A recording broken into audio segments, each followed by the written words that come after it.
공장을 나온 나는 이 불편하고 불쾌한 마음을 털어놓을 곳이 없었다. 형우를 아는 사람도 없었고 내밀한 속내를 꺼낼 만한 사람도 없었다. 그러니 내가 너를 만나 형우의 입맞춤에 대해 말했을 때 너는 뭐 그런 놈이 다 있느냐며 만나면 주먹으로 패주겠다고 했다. 너와 나는 맥주잔을 부딪히며 형우 욕을 실컷 했다. 걔는 그럴 줄 알았다고. 싹수가 보이는 애였다고. 어디서 감히 고조리 나위의 말을 하며 공장에서 번 돈 다 쓰자며 먹고 죽자고 언제 그런 다툼을 했냐는 듯 굴었다. 술집과 노래방을 들락거리며 동이 틀 때까지 술을 마셨다. 하지만 다음 날이 되어서 너와 나는 연락을 주고받지 않았다. 그런 네가 또 내가 어떤 마음으로 무슨 생각으로 이곳까지 왔는지 잘 모르겠다. 인정에 호소하면 금방 눈물 짓는 여린 사람이라서 잘못된 것을 잘못됐다고 말하지 못하는 우유부단한 성격이라서 네가 말하는 정의와 연대와 권력과 부당함은 어디에서 어떻게 오는 것일까? 너는 왜 저렇게 열심일까? 나는 왜 여기에 왔을까? 초단위로 전해지는 각국 곳곳의 사건들, 대대적인 사안들과 아주 사소한 가십들. 우리는 늘 어떤 소식과 부대끼고 있습니다.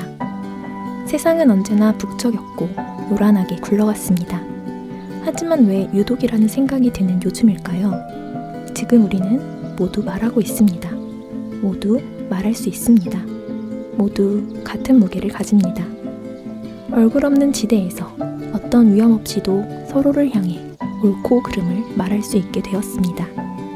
윤리와 권리에 대해, 그리고 그것의 배반에 대해, 선하고 마땅한 것에 대해, 그리고 그것의 전복에 대해 서로를 판단하고 서로에게 개입하는 우리의 매일입니다. 안녕하세요. 문학의 소리를 듣고 전하는 문학라디오 문장의 소리입니다. 저는 우다영입니다.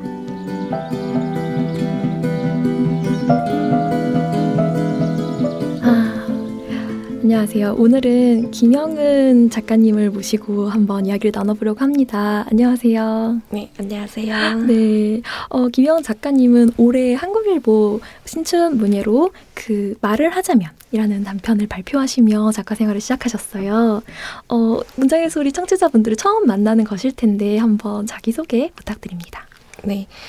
안녕하세요. 저는 올해 한국일보 서술 부문에 당선된 소설가 김영은입니다. 네. 네, 처음 라디오 게스트로 방문하게 되었습니다. 반갑습니다. 제가 소개할 모든 정보를 미리 제공했네요. 이런 팟캐스트에 처음 나와보시죠? 네. 이렇게 얘기를 주고받는 것도 처음이고 해서 네. 좀 긴장이 되기는 하네요. 좀 어색하고요. 혹시 문장의 소리를 평소에 좀 들으셨나요? 네. 제가 좋아하는 작가분들이나 또 이제 아는 선배분들이 출연하셨을 때 뭐 한 번씩 듣긴 했습니다. 저희가 새로 개편된 방송의 첫 번째, 당신의 첫 코너, 첫 게스트시라는 걸 아시나요? 네, 그래서 그 얘기 들었을 때 처음이라는 것이 좀 잘 해봐야겠다. 제가 너무 얘기를 무거운 짐을 드린 게 아닌가 생각이 들었습니다. 그러셨군요. 사실 지금 등단을 하신 지 5개월 정도 되신 거예요. 작가 생활을 좀 실감하고 계신가요? 처음 등단 소식을 듣고 또 이렇게 1월 1일에 이렇게 알려지고 했을 때만 해도 제가 작가라는 건 아직 너무 어색한 것 같아요. 그래서 지금도 누군가에게 소개를 할 때 이제 뭐 소설가 김영은입니다 이렇게 이야기를 해야 되는데 그게 좀 잘 안 나오는 것 같더라고요. 그래서 괜히 인사만 이렇게 드리고 오게 되고 하고 있습니다. 그 모든 작가가 처음에는 이제 그런 마음이요. 내가 소설가 이런 내가 시인 이런 이제 머뭇거림이 있는데 나중에는 정말 그거 아니고는 절 설명할 길이 없어지는 순간이 되더라고요. 그래서 처음을 뵙게 돼서 너무 반갑습니다. 이런 질문 드려보고 싶어요. 조금 진부할 수 있는데 언제부터 소설을 써오셨을까요? 소설이라는 거를 쓰기 시작한 거는 이제 고등학교 때부터 이제 소설을 썼었고요. 그리고 이제 대학교에 오면서 본격적으로 뭐 소설 수업을 듣고 뭐 소설이란 형식에 맞춰서 서사를 쓰는 뭐 그런 훈련이라고 해야 될까요? 뭐 그런 것들을 하기 했었습니다. 그래서 소설가가 될 거야라는 어떤 그 생각은 언제부터 품으셨어요? 정확히 얘기를 하면 이제 그 고등학생 때 소설을 쓰게 되면서 네. 주변 친구들이 좋아해주고 네. 그러니까 사실 10대 때는 이런저런 고민이 많잖아요. 내가 뭘 하면 잘 살 수 있을까 뭐 이런 생각도 하다가 주변에서도 소설 재밌다 이런 말 한마디에 그러면 나는 나중에 소설가가 돼야지 소설가로 살면 좋겠다 이런 네. 소망을 가졌습니다. 그 소망을 지금 이렇게 되셔서 일단 축하 박수를 한번 드릴게요. 네. 축하드립니다. 감사합니다. 먼저 등단하신 그 작품 얘기를 같이 나눠보고 싶어요. 제목은 이제 말을 하자면인데요. 어떤 작품인지 간단하게 소개 부탁드려도 될까요? 네. 말을 하자면은 그 서로 다른 위치에 있는 사람들끼리 서로를 향해서 약간 서로 이해할 수 없는 그런 말을 주고받는 상황이라고 생각을 하시면 좀 더 이해하시기가 쉬울 것 같습니다. 그래서 이제 우리가 흔히 사용하는 언어가 되게 뭐 말버릇 혹은 말 습관 뭐 이러한 것들이 어떻게 보면 자기가 지금 처해 있는 위치에서 오는 경우가 많다라는 생각을 하게 됐어요. 네. 그래서 각기 다른 위치에 있는 사람들이 또 그 위치가 굉장히 미세하게 나뉘어져 있는 그런 상황을 표현하고 싶었습니다. 그 안에 이제 나와 있는 나와 너 그리고 형우라는 인물이 이제 어떤 많은 말을 주고받고 관계가 생기고 이제 헤어지고 하는 과정이 나타나는데 이제 방금 말씀하신 것처럼 자신의 위치가 만드는 언어들 때문에 충돌하는 것들이 생기더라고요. 네. 네, 그리고 제목과도 어울리고요. 네. 그래서 사실은 첫 문장부터 한번 질문을 들어보고 싶은 게 첫 문장이 이렇게 시작해요. 우리 모두 형우다. 라는 다소 이제 강경한 문장인데요. 이건 이제 사소한 궁금증인데 이 문장은 소설을 쓰시는 도중에 이제 떠올리셔서 제목으로 결정을 하셨는지 아니면 처음부터 소설의 문고리가 되어준 문장인지 궁금합니다. 이 소설의 첫 시작은 아마 그렇게 시작을 했던 것 같아요. 제 기억으로는 우리 모두 형우다라는 문장이 아마 처음 초고를 썼을 때는 한 두세 번째 있었던 것 같아요. 네. 그리고 다시 이것을 퇴고를 할 때는 이 문장이 제일 처음에 오면 좋겠다라고 생각을 해서 첫 문장으로 제가 선정을 했었는데요. 네. 근데 이제 이 문장을 시작점으로 두고 나니까 훨씬 저 자신에게도 이 소설이 새롭게 다가왔던 게 우리 모두 형우다라는 굉장히 그 단언하고 있는 이 문장이 과연 그럴 수 있을까? 과연 그게 맞을까? 혹은 뭐 그게 최선일까? 뭐 이런 생각들을 이제 의구심을 스스로 가지게 되잖아요. 네. 뭐 하지만 또 한편에서는 그런 말이 아니고서는 지금 이 상황을 적절하게 설명하기는 또 힘들겠구나 이런 생각을 해서 이 문장이 가지고 있는 다양한 매력에 대해 좀 생각해 보게 되었습니다.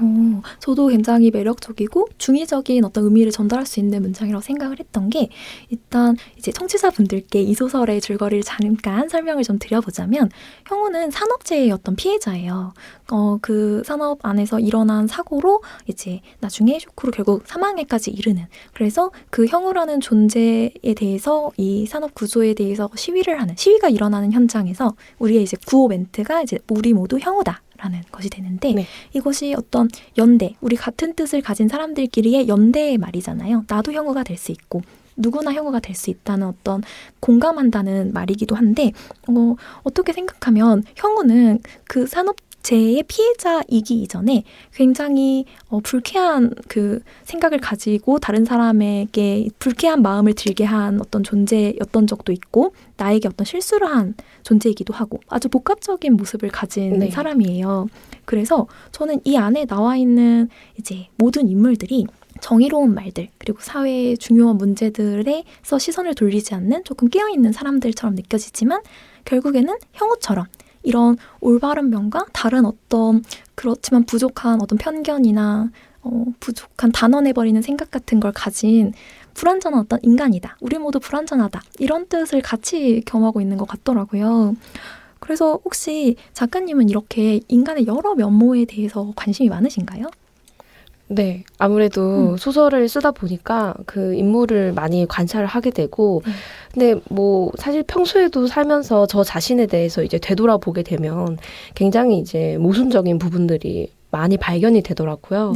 그래서 그냥 일상 속에 내가 내리는 선택 속에도 이렇게 모순이 많고 말이 안 되는 것들이 엄청나게 많은데 뭔가 이제 사회에 대한 어떤 이야기를 한다거나 또는 뭐 우리가 흔히 얘기하는 뭐 도덕 윤리에 관한 이야기를 할 때 마치 그게 이제 어떤 정답인 것 마냥 이제 생각을 하는 부분들이 있잖아요. 네. 근데 이런 부분들에 대해서도 좀 생각을 해볼 수도 있을 것 같고 네. 또 사실 제가 이 소설을 쓰면서 뭔가 어떤 사회적인 부분이라기보다는 사실 이 모든 갈등들이 일상 속에 첨예하게 드러나고 있다라는 거를 좀 더 보여주고 싶었거든요. 네. 그래서 뭐 예를 들어 회사를 나가는 것, 그 안에서 아르바이트를 하는 것, 그리고 친구랑 노는 것. 사실 이게 다 일상 속에서 벌어지는 일들인데 이 안에 오히려 여러 가지 사회적인 문제나 뭐 정치적인 문제 이런 것들이 곳곳에서 발견되고 있지 않을까? 뭐 이렇게 생각을 했습니다. 조금 더 방향이 생활 속에서 일어난 어떤 일들, 그리고 그 주변에 흐르는, 도저에 흐르는 배경 안에 여러 사회 문제들이 깔려 있더라고요. 네.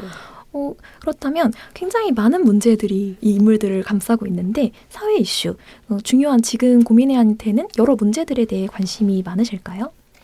네, 아무래도 이제 그 관련된 부분들에도 관심이 많고 또 뭐 평소에 이제 기사나 뭐 이런 네. 것들도 좀 관심 있게 보는 편인 것 같고요. 그런데 사실은 제가 이제 이런 질문을 받으면 네. 좀 부담스러운 게 마치 뭐 사회에 대해서 엄청난 뭔가를 이제 생각을 하거나 혼자 네. 뭐 그런 거에 대해서 뭐 할 것 같지만 그냥 저도 이제 평범하게 저희가 이제 일상에서 논할 수 있는 정도의 수준의 관심을 가지고 있는 것 같고요. 오히려 이제 아까 말씀드렸던 것처럼 그냥 뭐 예를 들어 사회에 대해서 이야기하는 거는 그렇게 어렵지 않다고 저는 생각을 해요. 근데 이제 일상 속에 그러한 요소들을 발견해내기는 쉽지 않다라는 생각을 개인적으로는 하고 있어서 이 작품이 오히려 그 일상 속에 나타나 있는 그러한 문제 의식에 대해서 좀 더 이야기해보고 싶었습니다. 네. 그리고 제목 역시 말을 하자면인데, 이제 말에 대해 해보자면, 형우를 외치면 외칠수록 형우라는 존재가 되게 모호해져요. 그것을 하나의 어떤 문장으로 강력하게 규정해버리는 순간 탈락되는 것들이, 단면들이 생기는 것인데, 그런 어떤 이제 말이 주는 힘, 우리가 이것을 어떤 문장으로 규정해서 같이 외치면 힘이 생기잖아요. 근데 그것 때문에 오히려 단순화되고 평평해지는 그런 말이 주는 한계에 대해서 고민을 하고 계신지 궁금합니다. 네, 맞아요. 이제 정확하게 질문을 해주셨는데, 네. 평소에도 이제 저희가 말을 쓰거나 언어를 다루거나 할 때에는 아무래도 그게 이제 어떤 의도를 가지고 있지 않더라도 뭐 의도와 다른 결과가 생길 수도 있는 거고, 이제 굉장히 그 안에 그 사용되고 있는 복합적인 지점에 대해서 사실 이렇게 말로 설명하기 힘들거든요. 정말 죄송해요. 그 말을 이렇게 하신 분을 불러서 말을 시키고 있으니. 네, 그래서 뭐 어떻게 생각해 보면 개인적으로는 이제 과거에는 되게 뭔가 확실하게 뭔가를 얘기를 해야 된다거나 굉장히 막 정확한 단어, 뭐 적확한 어떤 표현 이런 것들을 좀 더 생각을 많이 했다면 이 소설을 썼을 때는 과연 그것만이 전부일까? 그렇게 정확하게 뭔가를 이야기하는 게 정말 정확한 인식을 가져오는 걸까? 뭐 이런 고민을 좀 했었던 것 같아요. 사실 답은 없고요. 그냥 네, 그런 언어나 우리가 평소에 나누는 대화나 이런 것들에 대해서 항상 의구심을 가지고 있다라는 것 정도만 설명하고 싶습니다. 사실 이제 저도 소설을 쓰고 있기 때문에 소설을 쓸 때 어떤 질문이 계속 쏟아져 나올 때, 여러 가지가 아니라 하나의 질문이 계속 나에게 오고 있을 때 글이 좀 나가잖아요. 내가 궁금한 게 많으니까. 네, 맞아요. 좀 동력이 되시나요? 그 내가 품은 어떤 질문이 소설 쓰기에. 네, 그래서 평소에 이제 소설을 쓸 때 뭐 제가 가지고 있는 여러 가지 위치에 대해서 생각을 하게 되잖아요. 뭐 예를 들어 가족 내에서의 위치, 또 뭐 사회 내에서의 위치, 아니면 개인의 관계에서의 어떤 위치에 대해서 생각을 하게 되면 굉장히 다양한 어떤 모습들이 나올 수밖에 없겠구나, 뭐 이런 생각을 하고 평소에도 질문을 이렇게 스스로에게 많이 하면서 소설을 쓰기 때문에 뭔가 정확하게 내리기가 힘든 것 같아요. 네. 좋습니다. 이 소설에서 사실은 이제 나와 너라는 인물이 주된 인물이에요. 이제 익명성을 가지고 있죠. 형우와 달리. 그래서 이제 계속 나, 너가 그럼에도 계속해서 호명이 됩니다. 그래서 저는 이제 이게 마치 윤리적 딜레마에 빠진 건 너와 내가 다르지 않다는 어떤 다독임 같기도 하고, 또 한편으로는 너도 나도 똑같이 스스로를 이제 되돌아봤을 때 이상하게 골똘히 내가 옳았을까? 잘못됐던 게 아닐까라고 고민되는 어떤 지점이 있었잖아 라는 힐난. 이 두 가지가 되게 복합적인 것 같더라고요. 나와 너. 이것을 어떤 의도로 이제 쓰시게 되신 건지 들어보고 싶습니다. 그 나와 너라는 게 사실 굉장히 매력적인 장치라고 개인적으로 생각을 하는 것 네. 같아요. 그리고 너가 드러나는 순간 사실은 나는 그냥 나로 존재하는 게 아니라 너를 바라보는 나 네. 혹은 뭐 너와 함께 있는 나 이렇게 네. 해서 약간 너와 나가 굉장히 주관적인 거리를 가지게 되더라고요. 네. 그리고 이제 또 너라고 호명하면 굉장히 가까운 것 같지만 어쨌든 타인이니까 네. 계속 이제 가까워지고 멀어지고 하는 그 뭔가 그 불균형한 그런 네. 것들이 저는 미묘한 갈등을 주는 것 같고 네. 그 미묘한 긴장감을 주는 것 같아요. 그래서 우리가 보통 이제 이 소설에서 얘기하는 것처럼 뭐 우리라는 표현을 많이 쓰잖아요. 네. 그래서 뭐 공감을 얻고 싶을 때도 네. 뭐 우리 다 그렇잖아 막 이런 식으로 나는 이런데 우리 다 그렇잖아 이렇게 표현을 하잖아요. 근데 사실 그런 거에서 오는 여러 가지 마음의 부침이라고 해야 될까요? 부담감이라고 해야 될까요? 이런 것들을 스스로의 내면에서 발견하게 되면서 좀 더 너와 나라는 이 관계가 독자들이 봤을 때도 그렇고 저 자신도 쓸 때도 그렇고 매력적인 지점을 줄 수 있을 것 같다라고 생각했습니다. 네. 좋습니다. 사실 이제 등단 후에 5개월이 흐르셨지만 그 사이에 2편의 소설을 더 발표하셨어요. 맞을까요? 네. 3편일까요? 2편. 네. 네. 현대문학 4호로에 발표하신 9호 이야기도 해보고 싶습니다. 네. 일단 내용을 간단하게 한번 네. 소개 부탁드려도 될까요? 구호는 네. 이제 어떻게 보면 그 인사팀에서 일하는 남성이 네. 자기 아내가 이제 만삭이어서 이제 애를 낳겠다라는 더구나 쌍둥이. 네, 쌍둥이를 낳는다는 출산 소식을 듣고 이제 파업 중이던 대전 공장에서 네. 빠져나오게 되는 그냥 그날 그 하루에 대한 이야기인데요. 네. 그래서 이제 아내가 있는 서울로 신나게 달려가죠. 왜냐면 네. 이제 어차피 자기 아이도 태어날 거고 또 이 공장 생활이 어쨌든 파업하는 상황이 굉장히 힘들었으니까요. 그래서 이제 그런 어떤 그 가는 와중에 이제 사고도 일어나고 네. 뭐 예상치 못한 일들이 자꾸 벌어지게 되면서 뭐 자기가 소위 얘기해서 그 상황이라는 것을 컨트롤할 수 있다고 믿었던 네. 뭐 2시간 뒤에면 도착할 수 있겠거니 했던 그것이 자꾸 어그러지게 되고 하면서 그 자신에 대해서 다시 한번 되돌아보는 네. 이 상황의 어떤 복합적인 지점에 놓이게 되는 그런 소설입니다. 정말 설명을 잘해주셨어요. 한번 어디서 그런가요? 설명을 해본 적 있으신가요? 아니요, 저 지금 방금 들어서서 이걸 어떻게 설명해야 되지? 맞습니다. 이 남자 이름이 재헌인데요.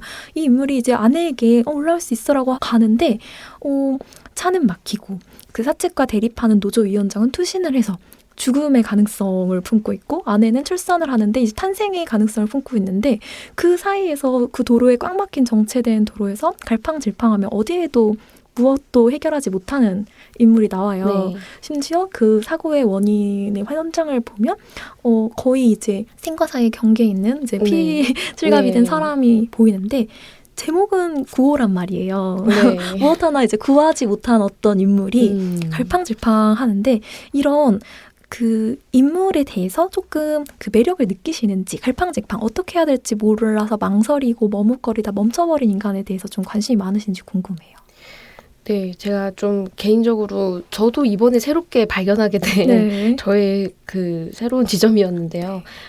내가 어디에 관심이 많을까 생각해서 이렇게 보고 나니까 말씀하신 것처럼 그렇게 어느 것 하나 네. 제대로 된 선택을 하지 못하고 네.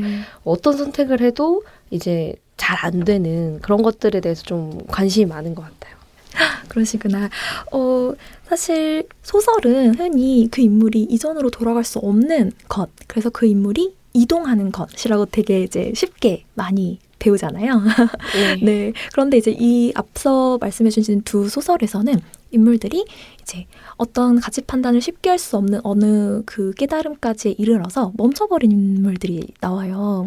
그래서 이것이 어떤 작가님의 두 소설에서의 공통점인 것 같아서 그것이 테마가 아닐까 이런 생각도 들고 또 한 가지는 그들이 멈춰버린 이유는 세상을 예민하게 감각하는 것 그리고 윤리에 대해서 이제 첨예하게 계속 고민하는 자이기 때문에 멈추는 것 같더라고요.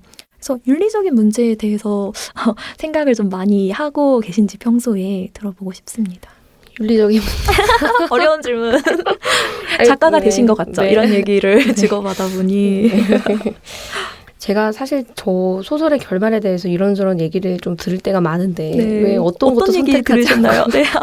선택하지 않고 뭐 이렇게 끝나버린 뭐 그런 거에 대해서도.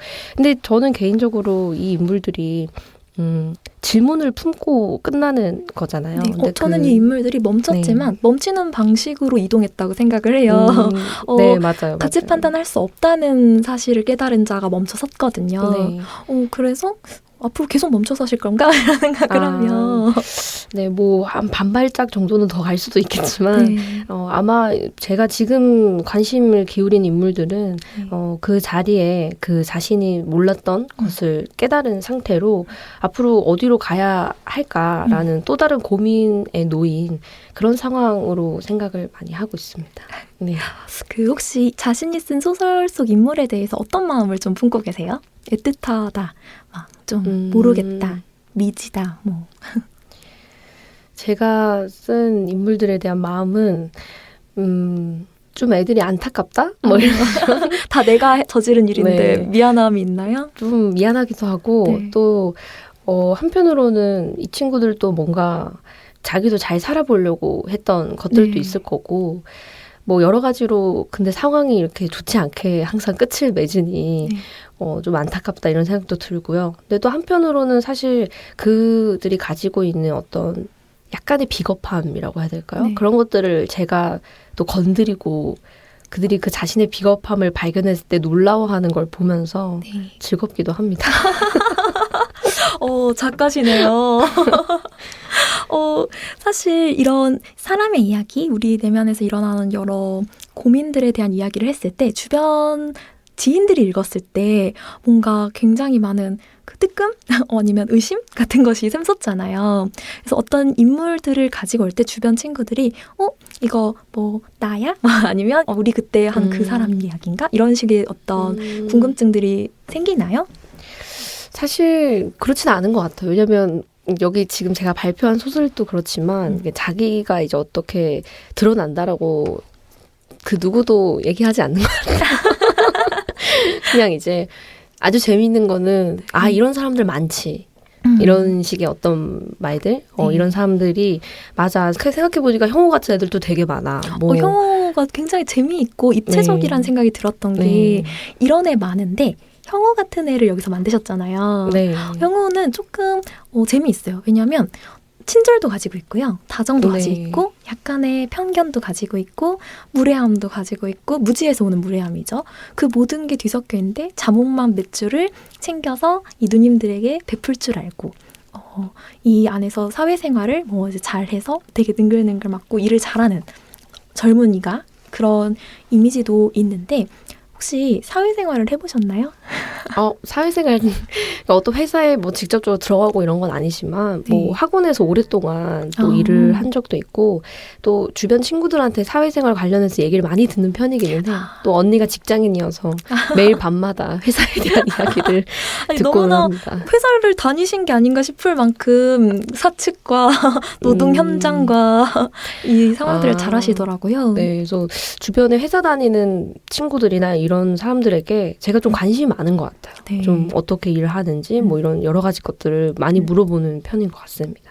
관찰을 되게 재미있어 하시는 것 같고 그리고 관찰을 했을 때 우리가 이제 쉽게 전형화된 어떤 사건들, 그런 사람들이 있잖아요. 그것의 어떤 이면을 보는 걸 좋아하시는 것 같아요.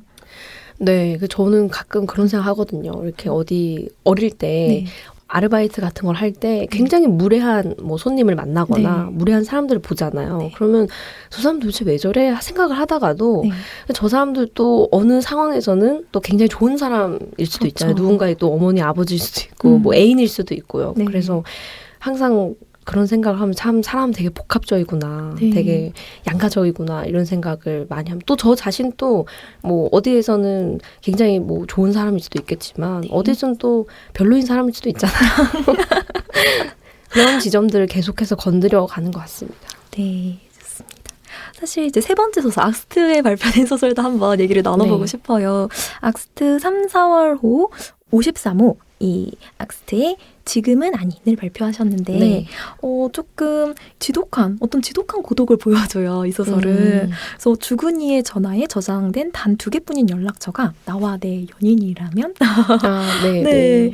이 소설도 한번 짧게 소개 부탁드려요. 네, 이 소설은 그 주인공이 오랫동안 친하게 지냈던 네. 진수형이 죽게 되면서 네. 벌어진 이야기인데 사실은 진수형을 어릴 때는 굉장히 잘 따르고 네. 대학교 내에서는 진수형의 위치가 뭔가 멋있는 형, 뭐 돈도 네. 많고 그런 형이었지만 시간이 지나면서 점점 진수형과의 관계가 불편해지고 그런 여러 가지 상황들을 겪으면서 또 주인공이 전세 사기를 당하거든요. 네. 그래서 이제 그런 상황에 이제 또 놓이게 되면서 네. 그 진수형에게 빌린 돈이 있어요. 그러니까 뭐 빌렸다라기보다는 보증금을. 보증금 중에 일부를 진수형이 너 그럼 사정이 어려우면 내가 좀 도와줄게 해서 이제 준 돈이 있거든요. 근데 네. 진수형이 그렇게 이제 어쨌든 세상을 떠났기 때문에 이 돈을 어떻게 뭐 해야 되나 하는 어떤 여러 가지 갈등 상황에 놓여 있는 그런 소설입니다. 네.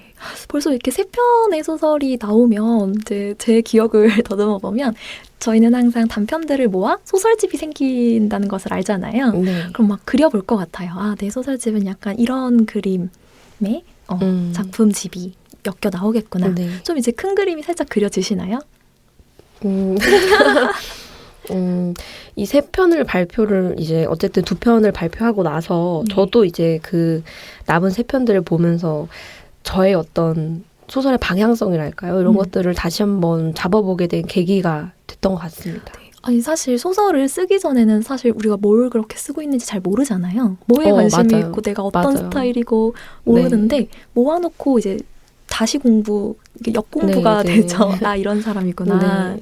그래서 저는 한 3편쯤 됐을 때 이런 식의 소설집이 될 것 같다. 막 목차도 만들어보고 보라색 어울리겠다 뭐 이런 생각해보고 했던 것 같은데 아직 네, 아직 저는 뭔가 한 편 한 편 약간 한 땀 한 땀 이런 느낌이어가지고 네, 큰 그림 한번 오늘 집 가면서 한번 상상해 보겠습니다. 네. 그리고 구체적인 어떤 그림이 있을 때 저는 무언가 그쪽으로 끌어당긴 어떤 중력을 하나 딱 설정해 놓으면 꽤 제어가 잘 되더라고요. 네. 팁 아닌 팁을 감사합니다.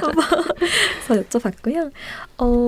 이제 조금 사적인 질문도 드려보려고 하는데 그 공인된 작가가 되어 가장 신기했던 경험이 있으실까요? 이제 진짜 작가가 되어버렸을 때 내가 진짜 작가가 됐구나 이렇게 실감을 하셨다거나 좀 와 이런 일을 겪네 이런 경험이 있으신지 궁금합니다.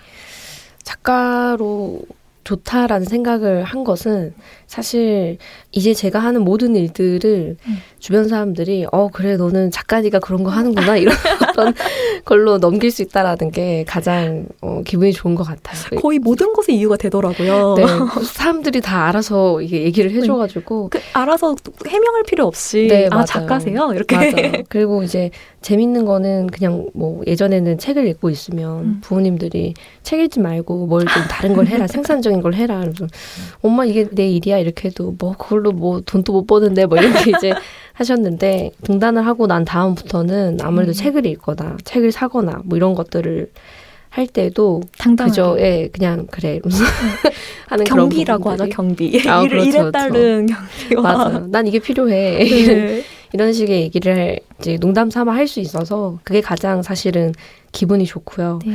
그리고 이제 주변에서 제가 무슨 말을 할 때 너 작가니까 그렇게 생각하는구나 이런 말들을 할 때도 그냥 재미있습니다. 귀찮으면 살짝 하고 넘기면 네. 되잖아요. 맞아요. 그런 식으로. 굉장히 그래도 나는 이 꿈으로 나아갈 거야 라는 것을 스스로도 오랫동안 인지하고 있었고 주변 분들도 기대하고 응원하고 기다려주셨을 것 같은데 주변 분들이 등단했다는 소식을 듣고 어떤 반응을 좀 보이셨나요? 다들 너무 기뻐하시고 우신 분 계신가요? 네, 우는 분도 계셨고 네. 그리고 제가 등단 소식을 들었을 때가 그 네. 박사 논문을 이제 쓰고 있는 중이었어가지고. 너무 대단하십니다. 네, 그래서 그 박사 심사가 이제 거의 다 끝나가서 마무리만 남아있는 그 시점에 등단을 하게 되어가지고 그 지도 교수님뿐만 아니라 모든 이제 학교에 있는 분들도 다 같이 기뻐했던 것 같아요. 이게 너무 네. 대단한 일이잖아요. 척척 박사가 되기도 어려운데.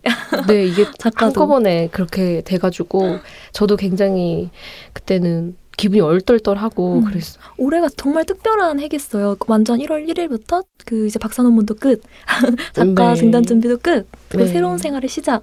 그래서 어떠세요? 작가가 되고 나서 제일 좋은 점은 뭔가요? 제일 좋은 점은 시간을 혼자서 많이 보내거나 아니면 특별한 생산적인 일을 하지 않아도 네.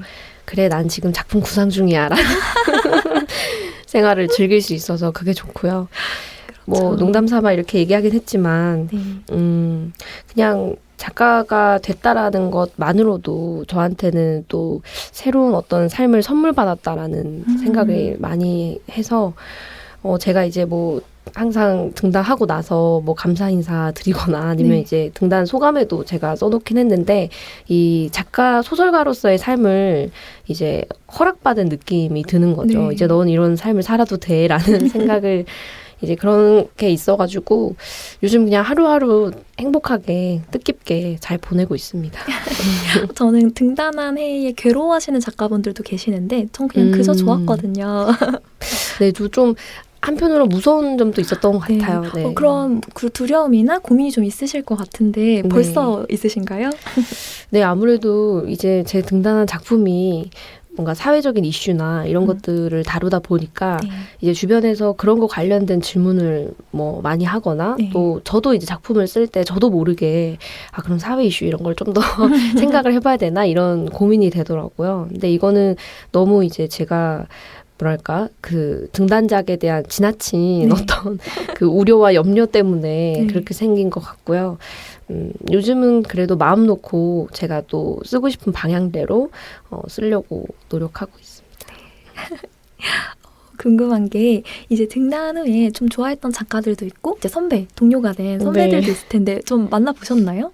사실 근데 이제 제가 또 코로나도 있었고 네. 또 뭐 예전에는 술자리를 많이 다녔던 것 같아요. 그래서 네. 이제 그런 술자리에서 이렇게 오며 가며 이제 인사를 자연스럽게 나누는 그런 게 됐었는데 네.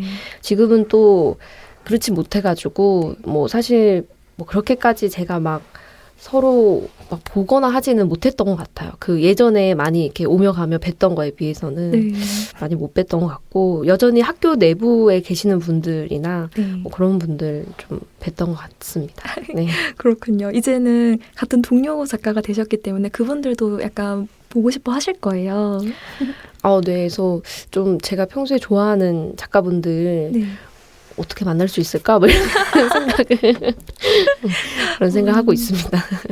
저는 만났을 때 이제 좀 좋아하는 작가가 계시면 이제 뭔가 가까워져 버리면 아까 이제 너와 나 그 사이 거리 이런 얘기를 좀 하셨는데 네. 저는 가까워져 버리면 뭔가 깨질까 봐 가만히 있었어요. 저도 좀 그런 편인 것 같기는 해요. 네. 마음속으로는 좋아하지만 네. 이렇게 적극적으로 찾아 나서지 못하는 이유가 이제 그런 관계나 이런 것들이 또 좀 너무 사적으로 그렇게 되어버릴까 봐 네. 좀 그런 걱정이 되기도 하더라고요. 네. 저는 이제 10년 전에 만났던 선배에게 하고 싶었던 말을 10년 후에 한 거예요.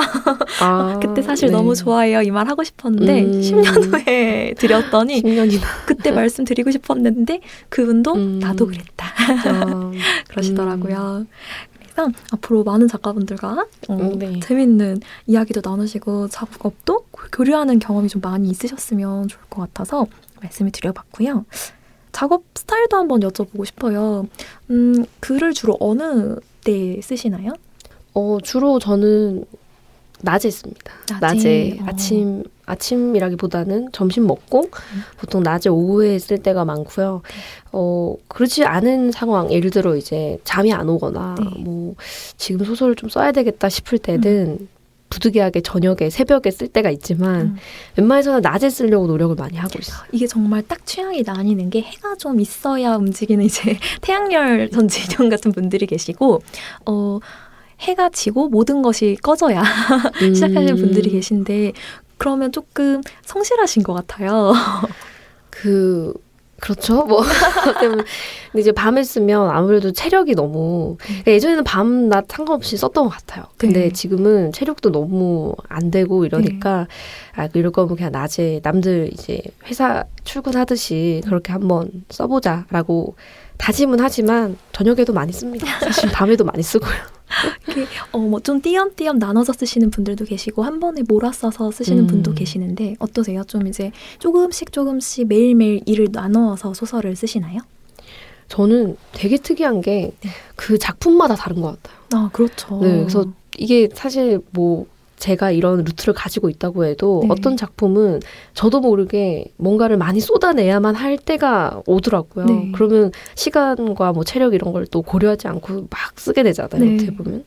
근데 또 어떤 소설은 제가 막 열심히 쓸 수 있을 것 같은 마음으로 앉았지만 네. 뭐 한 줄 쓰고 뭐 잘 안 되는 그런 것도 있고. 네. 근데 이제 평균적으로 좀 더 생각을 해보면 거의 뭐 하루에 한 2, 3일 정도 쓰고 한 이틀 정도는 쉬고 뭐 2, 3일 정도 좀 더 쓰다가 뭐 한 4일은 놀고 뭐 이렇게 하는 것 재밌는 같아요. 패턴이네요. 잠깐 쉬는 그 이틀이 약간 묵혀서 좀 생각을 깊게 만드는 네. 시간일까요? 네, 그래서 다시 이틀 뒤에 아까 썼던 뭐 첫 번째, 두 번째 문단 이런 걸 보면 내가 표현하고 싶은 게 이런 게 아니었는데 하면서 수정이 되는 경우도 있고 뭐 그렇게 해서 조금씩 쓰는 것 같습니다. 약간 그래서 벗어나서 조금 객관적으로 볼 수 있는 시야가 좀 필요하긴 하잖아요. 네. 그래서 사실 소설 쓰기를 썼다 멈췄다 중단하는 그 시기가 좀 중요한데 네. 이제 전문 공식 소설가가 이제 직업으로서의 소설가가 되셔서 이거를 일처럼 하시면 나중에는 정말 이제 아주 프로페셔널한 업무 스타일을 아마 가지게 되실 텐데 이걸 여쭤본 이유는 작가들이 어떤 분은 이제 자신이 고수했던 그 스타일을 쭉 평생 가지고 가시는 분이 계시고 직업으로서의 소설가가 된 다음에는 이것이 난 이렇게 됐다. 이젠 어쩔 수 없이 이렇게 되었다. 하는 게 있는데 아마 이제 알아가시겠지요. 네. 근데 건강이 최고입니다. 네, 건강 잘 챙겨야죠. 네. 사실은 질문을 좀 제가 더 많이 준비했는데 시간이 네. 조금 이제 다 차서 조금 빠르게 그럼 몇 가지를 더 네. 드려볼게요. 네. 지금 쓰고 계시는 작품도 좀 있으실 것 같은데 다음 네. 작품에 대한 약간의 티저 해주실 수 있나요? 다음 작품은 믿었던 친구가 잠깐 사이비에 갔다가 네. 돌아오는 뭐 그런 내용인데 네. 이걸 어떻게 다뤄야 될지는 아직 고민하고 있습니다. 지금 소설과 굉장히 깊은 관계를 맺고 계시는 상태군요. 네. 재밌겠습니다. 자극적인데요. 네. 제목을 혹시 정하셨을까요? 제목은 가제. 잘 모르겠어요. 아직은. 네, 그냥 가제로만. 좋습니다. 지금 듣고 계시는 청취자분들, 친구가 사이비에 빠진 소설이 김양은 작가님의 소설로 발표가 되면 많은 관심 부탁드리고요. 이런 말씀도 좀 들어보고 싶은 게 이제 미래의 독자 아니면 현재 이미 독자이신 분들이 이 말씀을 듣고 계실 거예요. 네. 이분들에게 이제 처음으로 만나서 육성으로 들려드릴 수 있는 어떤 자리가 되었는데 그분들에게 하고 싶은 말이 좀 있을까요? 어필일 수도 있고요. 앞으로 이런 포부를 밝히셔도 좋고요. 아니면 감사를 전할 수도 있고요. 일단 먼저 감사를 드려야 될 것 같고요. 얼마나 감사한지요. 네.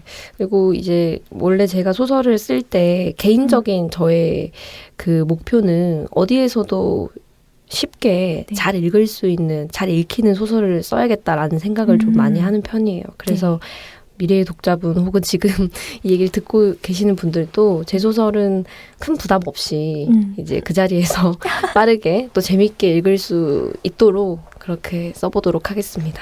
작가님의 앞길을 응원합니다. 네, 감사합니다. 네. 그렇다면 오늘 사실 여기 이제 나오신 소감이 좀 궁금해요. 긴장을 잘 안 하시는 것 같아요.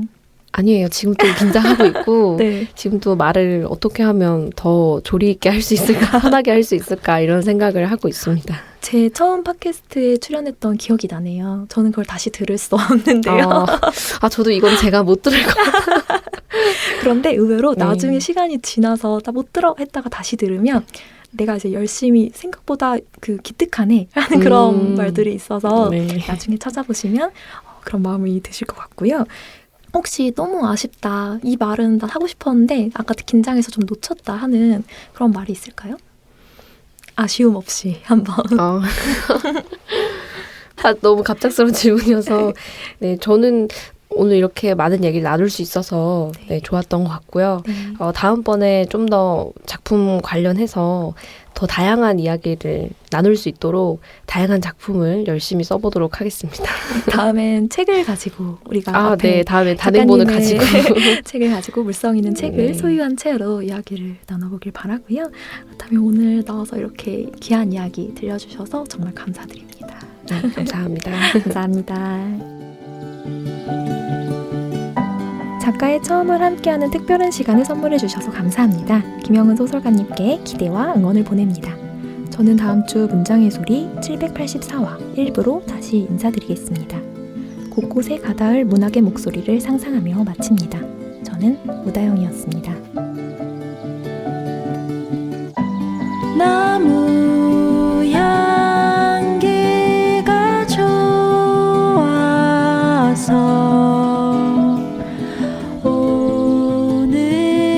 오늘도 연필을 들어서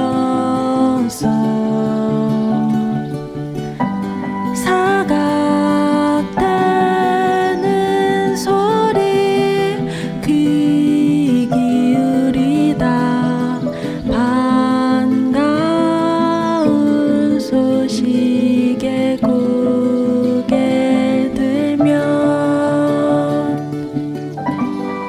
문학 라디오 문장의 소리